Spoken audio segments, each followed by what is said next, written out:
Hello bachchon, let's see the question here. Question says that three equal cubes are placed adjacently in a row. The ratio of the total surface area of resulting cuboid to the sum of the surface area of three cubes is.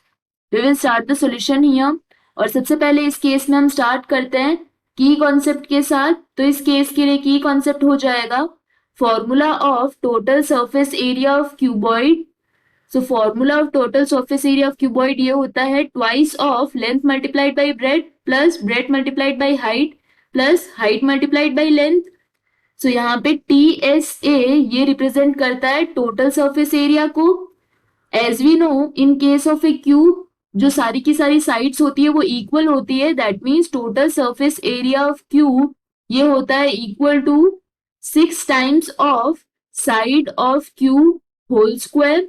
अब इस case में बोला गया है कि तीन cubes को हम रो में रख रहे हैं. That means for that case जो रिजल्टिंग क्यूबॉइड बनेगा हमारे पास उसके लिए जो लेंथ होगी वो हो जाएगी 3 times of side of cube and breadth और जो हाइट होगी वो हो जाएगी equal to side of cube. Let's suppose जो साइड ऑफ क्यूब है वो है A. So for this case now we will find out the total surface area of cuboid first. So total surface area of cuboid ये हो जाएगा equal to twice of 3A multiplied by A plus A multiplied by A plus A multiplied by 3A. So when we simplify this, this will be equal to twice of 3A square plus A square plus 3A square. So this will be equal to 14A square. Next अब हम find out करते हैं जो तीनों cubes थे उनका surface area कितना होगा in total. So total surface area of 3 cubes ये हो जाएगा equal to 3 times of surface area of single cube. और सिंगल क्यूब का सरफेस एरिया क्या होता है 6 times of side of cube square.